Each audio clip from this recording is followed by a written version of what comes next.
Hello future civil services toppers. मेरा नाम संतोष गुप्ता है। मैं आपसे वो चीज़ें डिस्कस करने जा रहा हूँ आज जो मुझे हर प्रीलिम्स के अटेम्प्ट में 130 प्लस लाने में हेल्प किया। मैंने सुपर 25 ग्रुप का मेंटोरशिप किया है, उसका डिटेल्स मैं बाद में बताऊँगा। साथ ही आपको जो मैं डिस्कस करने जा रहा हूँ उसको टेक्निक्स को एक जगह समराइज करके आपको चाहिए तो प्लीज़ लिंक में रजिस्टर कर दीजिए एंड ऑल्सो लास्ट तक वीडियो को देखना ना भूलें। तो पहले की ये ज़रूरत क्यों?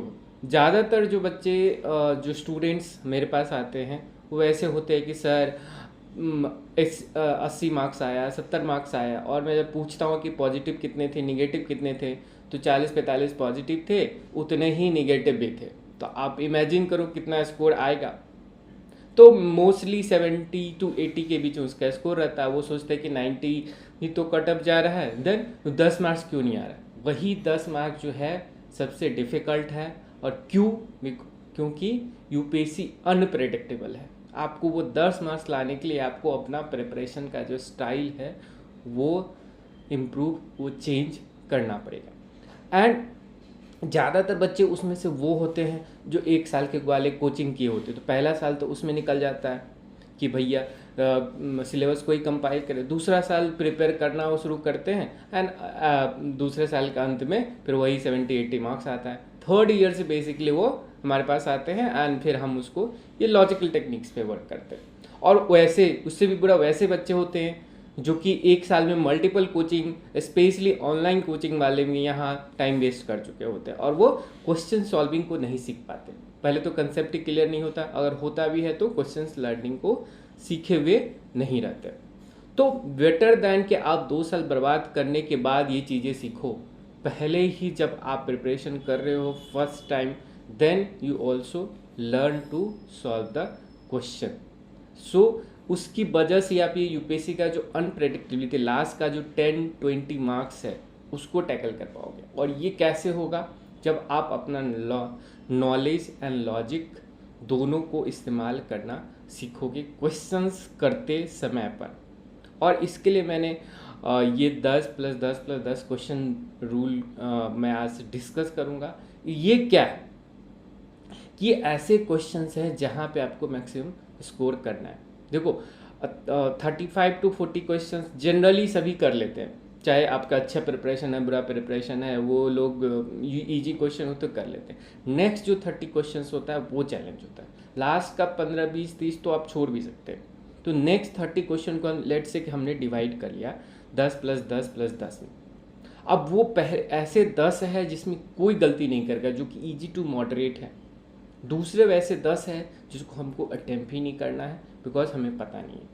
तीसरे ऐसे 10 क्वेश्चंस है जिसमें हमें मैक्सिमम स्कोर करना है। यहाँ पे हमें लॉजिक की बात है, तो ये 10 नहीं हो सकता, ये 20 भी हो सकता है। यहाँ पे हम लॉजिक करेंगे की बात करेंगे। इसको कैसे करना, उस 30 क्वेश्चंस में से हमें 20+ कैसे जाना है ये हमें सीखना है। अब प्रीलिम्स 2022 का क्वेश्चन देखें तो नॉर्मली सोर्सेज से अगर आप कोई पढ़ा है तो 40+ से आराम से अटेम्प्ट कर सकता है, लेकिन अगर वो चीज़ें उन्हें याद है तो ना, अगर हम उसमें लॉजिक का इस्तेमाल करना सीख जाए तो इजीली 70+ अटेम्प्ट कर सकते हैं with minimal mistakes and that will give you 110 और 20 मार्क्स। तो यही चीज़ें हमें सीखेंगे। अब पहले समझते हैं कि ये क्वेश्चंस जो प्रीलिम्स में आते हैं वो कितने तरह के क्वेश्चंस होते हैं और हमें उसको लॉजिक बेस पर कैसे सॉल्व, कैसे अटेम्प्ट करना है। अब कुछ क्वेश्चन वैसे हैं जो कम्प्लीटली अननोन है, जो कि सबके लिए लगभग अननोन होता है एक आध को छोड़ करके, तो उसको तो हमें अटेम्प्ट नहीं करना है, उसको छोड़ दे सकते हैं। कुछ होते हैं वैसे नॉलेज बेस्ड जो कि अटेम्प्ट कर सकते हैं, आप उसको तभी अटेम्प्ट नहीं कर पाते जब आपकी मेमोरी ठीक नहीं है, आपका अंडरस्टैंडिंग ठीक नहीं है और उस टॉपिक को आपने इग्नोर किया है। कुछ होते हैं नॉलेज प्लस लॉजिक बेस्ड, इसको भी हमें अटेम्प्ट करना चाहिए बिकॉज द लॉजिक जो हम अभी लर्न करेंगे। फोर्थ टाइप है जो कम्प्लीटली अननोन है बट कुछ एलिमिनेशन के टेक्निक्स हैं जिसको हम लगा सकते हैं, बट ये डिपेंड करेगा कि पहला 3 में आपने कैसा परफॉर्म किया और तो कितनी जगह हम ये तिक्रम्स या एलिमिनेशन का मेथड्स को हम यूज करने में सकते हैं। अब लॉजिक जो फोर्थ टाइप का जो क्वेश्चंस है थर्ड एंड फोर्थ टाइप का जो क्वेश्चन है उसमें हमें लॉजिक का कैसे इस्तेमाल करना है। अब लॉजिक को समझना पड़ेगा कि ये सिर्फ गेस करने का मेथड नहीं है। बहुत सारे लोग पूछते हैं कि सर मेरा गेस करने का जो तरीका है वो बहुत पुअर है और उसमें मैं गलती करती हूँ। मैं कहता हूँ कि अरे वो ऐसे क्वेश्चन गेस तो करना ही नहीं है। तो fact based logic, something that you know, उसके बेसिस पे वो लॉजिक ड्राइव हुआ कि इंडिया का GDP growth whether consistently increase कर रहा है कि कंसिस्टेंटली डिक्रीज कर रहा है, ये फैक्ट बेस्ड लॉजिक है। अंडरस्टैंडिंग बेस्ड, समथिंग, एक कंसेप्ट के बारे में अंडरस्टैंडिंग है, उस कंसेप्ट के बेसिस पे आप कोई दूसरा कंसेप्ट को सोच पा रहे हो, ये अंडरस्टैंडिंग में। एक होता है ब्लाइंड लॉजिक, जब आप क्वेश्चंस के बारे में पता ही नहीं होता है, कुछ भी पता नहीं हो आपको, तब भी बहुत जगह पे स्कोप होता है उस क्वेश्चन को करने का, जिसको हम एलिमिनेशन मेथड्स कहते हैं या तिक्रम्स कहते हैं। पर ज़्यादातर लोगों का फोकस क्या होता है थर्ड पार्ट पर, कि भैया हम ऐसे कुछ लॉजिक सीख जाएं, वैसे कुछ तिक्रम सीख जाए, वैसे कुछ एलिमिनेशन टेक्निक सीख जाए, जिससे हम सारे क्वेश्चंस कर लेंगे। बाकी हमें क्वेश्चन को सॉल्व करने का अप्रोच भले आता हो नहीं आता हो, हमें बस टेक्निक बता दो, कुछ ट्रिक्स बता दो। ऐसे चक्करों में रहते, तो ऐसे चक्कर में मत पड़िए, ये चीज़ें लास्ट में है और बहुत रेयर 5 to 10 क्वेश्चंस में हमें ऐसे क्वेश्चंस को अटेम्प्ट करना। अब हम समझते हैं 1 by 1 ये क्वेश्चंस देखते हैं। नॉलेज बेस्ड क्वेश्चंस, ये वैसे क्वेश्चंस हैं आइदर यू नो और आइदर यू डोंट नो, जो कि नॉलेज बेस्ड। अब G20 कॉमन फ्रेमवर्क, अगर आपने लास्ट करंट अफेयर में पढ़ा होगा तो ये क्वेश्चन बेस्ड था, जो बहुत सारे low income country, Sri Lanka, Pakistan, Bangladesh, जिनके बहुत ज़्यादा डेट हो गया है, तो उनके लिए एक फ्रेमवर्क कैसा है, कैसे लोन इनिशिएटिव लिया जाएगा। तो ये G20 का बोथ स्टेटमेंट ट्रू है, बट यहाँ पे कोई गैस या कोई एलिमिनेशन का स्कोप नहीं है, whether you know or don't. तो ये नॉलेज बेस्ड है, फर्स्ट या फोर्थ कैटेगरी में आएगा। Climate action tracker which monitors the emission reduction places of different countries is. अब ये है कि either you know or you don't know, you can not guess because similar type का organisation दिया हुआ। तो फर्स्ट ऑप्शन यहाँ पे ट्रू है, तो you might know because climate जो डिस्कशन था that was going on last year. तो यहाँ पे हमें फोकस होना चाहिए, यहाँ पे आपका ओरिएंटेशन होना चाहिए कि हम कैसे चीज़ों को फाइंड आउट कर सके। तो फर्स्ट इसमें सही हो ना। Knowledge plus logic based question, अब यहाँ पे है कि you might have partial knowledge. अब इस तरह का क्वेश्चन देके बहुत लोग पैनिक कर जाएंगे, अरे भाई इकरा कौन है, ब्रिक वाटर रेटिंग से तो मैंने नाम सुना ही नहीं, because I do not reach too much newspaper, और पता नहीं क्या है। ऐसे लोग पैनिक करके क्वेश्चन को गलत कर देंगे, सही कर देंगे या छोड़ देंगे। बट ये सब क्वेश्चन है थर्ड कैटेगरी का क्वेश्चन, जहाँ पे आपको मैक्सिमम सही करना है, ये छोड़ने वाला क्वेश्चन नहीं है। अब देखो हम यहाँ पे पहले लॉजिक से जाएंगे कि credit rating agency are regulated by RBI। अब क्रेडिट रेटिंग का जनरल कॉमन सेंस का बात है, क्या काम है कि they give investment profile of any company, कि वेदर ये इसमें इन्वेस्ट कर सकते हो आप कि नहीं, उसको रेटिंग देता है AAA, AA, B ऐसे करके। तो better is the rating, better is that your investment will not sink, उस पर बेटर रिटर्न आएगा।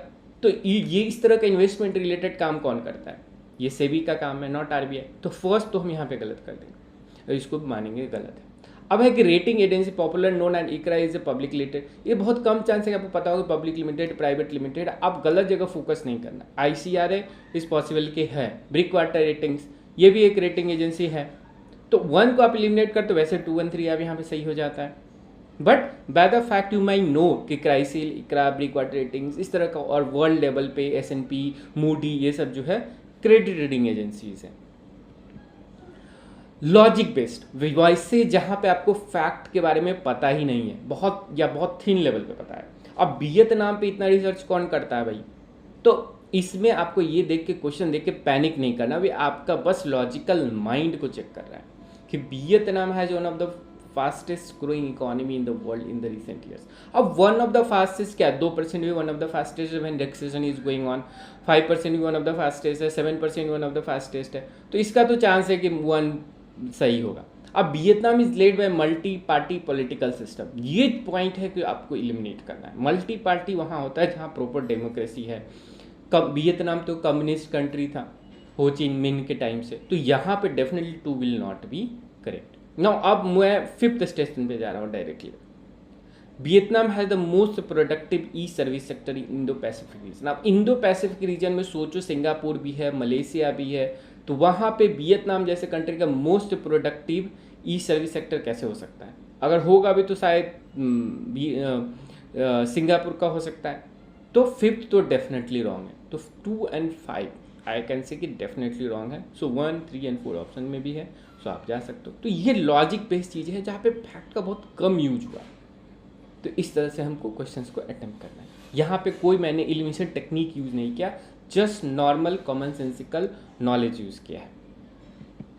नाउ वैसे क्वेश्चंस भी होते हैं, ऐसे 10 से 15 क्वेश्चंस हैं जहाँ पे लॉजिक का कोई सेंस नहीं होता, कोई अंडरस्टैंडिंग नहीं होती, कोई उसके पीछे फैक्ट नहीं होता। यू जस्ट मेक कि ऐसा the way sentence is framed और the way fact is given, उस तरह से आपको क्वेश्चंस में लॉजिक का इस्तेमाल करके उसको ट्रू या गलत या सही प्रूव करना है। Now Indian sanitation coalition is a platform to promote sustainable sanitation and is funded by government of India and WHO। अब है कि इंडियन सैनिटेशन की बात करें गवर्नमेंट ऑफ इंडिया तो ठीक है, बट WHO का काम हेल्थ रिलेटेड है, तो बहुत कम चांस है कि ये तीनों इस तरह की चीज़ें सही हो गया। अब मैं यहाँ पे ट्रिक ये है कि अगर कोई भी स्टेट में मल्टीपल फैक्ट्स हो, स्पेशली 3 या उससे ज़्यादा फैक्ट है, इंडियन सैनिटेशन कोलिशन है, सस्टेनेबल सैनिटेशन वर्ड हो गया, गवर्नमेंट ऑफ इंडिया हो गया, WHO, तो ये too many organisation and too many things, तो इस तरह का स्टेटमेंट जब हो तो ये गलत हो सकता है। तो यहाँ पे हमें ध्यान में रखना है कि फर्स्ट को हम गलत मान के चलें। अब national institute of urban affairs है, कह रहा है कि ministry of urban and housing affairs का एक बॉडी है, और ये तो बहुत लॉजिकली है कि इस तरह का बॉडी इसी में होगा, तो 2 को हम मान सकते हैं सही, फर्स्ट को गलत, तो 2 यहाँ मान ली। और ये तरह का थोड़ा रिस्क इसमें है, ठीक है, और ये रिस्क आप तभी ले पाओगे जब मैंने बताया कि 10 + 10 + 10 में पहला 10 जो है, जो कोई गलती नहीं कर रहा है उसको सही करना है, दूसरे 10 जहाँ पे लॉजिकली आप सही कर सकते हो उसमें गलती नहीं करना, और ये थर्ड टाइप का 10 क्वेश्चन है जहाँ पे आपको थोड़ा रिस्क लेना है, और यहाँ पे मैंने रिस्क लिया बिकॉज अल्टीमेटली सही हो सकता है। एक और है जो कम्प्लीटली अननोन है, 4th 10, जो कि शायद आपको पता होगा अगर आपने बहुत चीज़ें डीप में वो चीज़ें पढ़ी है तो, या आपके एरिया स्टडी ऑफ से रिलेवेंट है। मे बी कुल्ला दारान अगर मेडिवल हिस्ट्री में किसी ने ज़्यादा इंटरेस्ट लिया तो पता होगा, सैयद सैन ऑल है, तो प्रोबेबली आप सही कर पाओगे, पर बहुत सारे लोग हो सकता है इसको नहीं भी कर। तो यहाँ पे ऐसे क्वेश्चन को हमें अवॉइड करना है, and to know what to you don't know is one of the greatest asset, and you not know what you don't know is one of the greatest setback. तो ये चीज़ बहुत क्लियर होना चाहिए, what you know and what you don't know. अब है कुछ ऐसे क्वेश्चंस भी है जो कि अननोन है बट लॉजिक से हम उसको सॉल्व कर सकते हैं। Now with reference to non fungible tokens consider the following statement. Now they enable the digital representation of physical assets. Now physical assets का अगर हम डिजिटल रिप्रेजेंटेशन कर सकते हैं, it's possible. They are unique cryptographic token that exist on blockchain. तो NFT का concept यहाँ पर है कि वैसा चीज़ों को हम ब्लॉकचेन पे कर देते, so that your assets digitally are not get stolen और you can not get illegally modified. Now they can be traded और exchange at equivalency and there can be used as a medium of commercial transaction. अब बताओ, something that is non fungible, like एक form से दूसरे form में आप नहीं कर सकते, तो करेंसी का बेसिक कैरेक्टर होता है कि फंजिबल होना चाहिए। 10 रुपये को आप 5 रुपये से दे सकते हो, ठीक है, या 1000 को मल्टीपल क्वाइंस में दे सकते हो, या मल्टीपल क्वाइन लेकर के एक भी दे सकते हो। तो ये फंजिबल होना चाहिए, एक मीडियम से दूसरे, गोल्ड लेकर के क्वाइंस खरीद सकते हो, गोल्ड क्वाइन देकर गोल्ड ले सकते हो, ये सब चीज़ें होनी चाहिए, फंजिबल होनी चाहिए। बट कह रहा है, पहले कहा है कि नॉन फंजिबल, तो ये मीडियम ऑफ करेंसी और एक्सचेंज कैसे हो सकता है? तो थर्ड तो यहाँ पे गलत होगा, तो फर्स्ट आंसर इस हिसाब से सही होगा, बिकॉज थर्ड को हमने समहाउ डिक्लेयर कर दिया कि ये गलत है। तो ये आइडिया है। अब हमने सीखा कितने तरह के लॉजिक होता है और उसको हम कैसे अप्लाई करना, और ये चीज़ें प्रैक्टिस से ही आएगा। तो काइंडली आप लोग जो लिंक दिया है उसमें रजिस्टर करिए, I will reach out to you and we can work out how हम इस चीज़ को हम फर्दर इम्प्रूव कर सकते हैं। और इसको फर्दर इम्प्रूव करने का मैंने कुछ और तरीके बताए। 2 स्टेप प्रोसेस वाइल आंसरिंग। जब आप आंसर करो क्वेश्चंस को 2 बार पढ़ो ही नहीं, आप उसमें सोचो where is a chance of logic. Even something is very factual question, there can be some logic. So it has to be developed as a habit. कि to find logic and should solve the question through logic. Post test analysis, सब कोई test देता है, 30, 40, 50, 100 भी mock test लोग देते हैं prelims exam में जाने से पहले। तो उस टेस्ट का एनालिसिस नहीं करते कि जो क्वेश्चंस गलत हुए, जिसमें प्रॉब्लम्स आई थी, what kind of problems were there, whether ये फैक्चुअल प्रॉब्लम था कि you do not remember something, वो कंसेप्ट का प्रॉब्लम था, whether you do not understand something, और whether you could not use the logic और analytical approach that question demanded. तो ये चीज़ आपको बहुत सेग्रीगेट होना चाहिए। You should know what you don't know, that should be the mantra. Not know things what you don't no will be the greatest problem. तो ये चीज़ें पे आपको वर्क करना है। नाउ ये सब में कंसिस्टेंसी हमें चाहिए। रिवीजन किया, टेस्ट दिया, उसको एनालाइज करो और उस पर इम्प्रोवाइज करो। तो revision, revise, test, analyze and improvise, that should be the strategy. That is what actually we follow in SMAS prelims program, Super 25 program, जिसका डिस्क्रिप्शन लिंक में दिया है। If you are interested you can fill the form and will reach out to you. Now उससे अपना weakness तुम्हें पता चलेगा and then you can work upon it. So analyse करो, analyse your mistakes, realise your mistakes and then best quantify your mistakes and then improvise your mistakes. So coming to that, we are using this approach, this analyzing your mistake, revising it and improvising it in our SMAS prelims program. That is basically targeted to get you 100, 120 plus without any worry कि paper दे के आया and you get into mains preparation. ऐसा तो इसमें test भी है, 44 test है, 1-to-1 मेंटरशिप कॉल भी होगा कि जब भी आपने टेस्ट दिया उसके बाद आपके क्या वीकनेसेस है, क्या इश्यूज़ है, क्या प्रॉब्लम्स हो रही, उसका मेंटर डिस्कशन होगा। देन क्वेश्चन सॉल्विंग पे वर्क करेंगे वीकली सेशन के थ्रू कि भैया आप कहाँ गलती करो, किस तरह के क्वेश्चंस में गलती करो, क्यों ऐसा हो रहा है, so that you work upon it. Knowledge मैंने कहा क्या इंपॉर्टेंट है but not sufficient, that you must remember. Then special value addition classes and notes, more than every week there will be a class जहाँ पे आप जो value addition की चीज़ जो आप मिस आउट कर देते हो, जो इंपॉर्टेंट बट ज़्यादा फोकस नहीं करते हो, वो वैल्यू एडिशन क्लासेस होगी एंड सो दैट कि आपका कंसेप्चुअल क्लैरिटी क्लियर हो। देन वीकली सेशन होगा मेरे साथ जो कि आप जहाँ पे जो भी डाउट्स है, इश्यूज़ है, क्वेरी है, वो डिस्कस कर सकते हैं 1-to-1 और इन ए ग्रुप। सो ये चीज़ें होगी। देन करंट अफेयर एक बहुत बड़ा प्रॉब्लम है आज के एस्पिरेंट कम्युनिटी का, तो इसमें 2 साल का जो करंट अफेयर है वो बहुत ही सिस्टमेटिक तरीके से जो कोर फैकल्टी है सिविल डिग्री का वो कवर करेंगे and you will have not worry about the current affairs at all. तो ये सारी चीज़ें स्मैश प्लेन्स पैकेज में है, बहुत ही एफोर्डेबल कॉस्ट पर, and that you can enrol and reach out to me and then will help you. And previously हमने स्मैश प्लेन जो प्रोग्राम चलाया था उसका सक्सेस रेट 70% रहा है। Like out of those students enrol 70% are writing mains this year. Normally UPSC में एक ही बंदा क्वालिफाई करता है out of 100, but 70% success rate से समथिंग, बिकॉज हमने वर्क किया टू वर्क कि आप क्वेश्चन सॉल्विंग का टेक्निक सीखो, सिर्फ नॉलेज नॉलेज नॉलेज नहीं, क्वेश्चन सॉल्विंग का टेक्निक को सीखो and that only you can improve your score in prelims, because that's what is needed. तुम्हें 90 चाहिए, 95 चाहिए, 100 चाहिए, what ever you want you can get it if you take it this programming later and speeds and see, you can see the testimonials, multiple of the students have got 120 plus 100 plus and they have qualified the prelim. So I ask you, I welcome all of you to join us and understand the techniques and you excel in your prelims and do not have to waste another year. Thank you.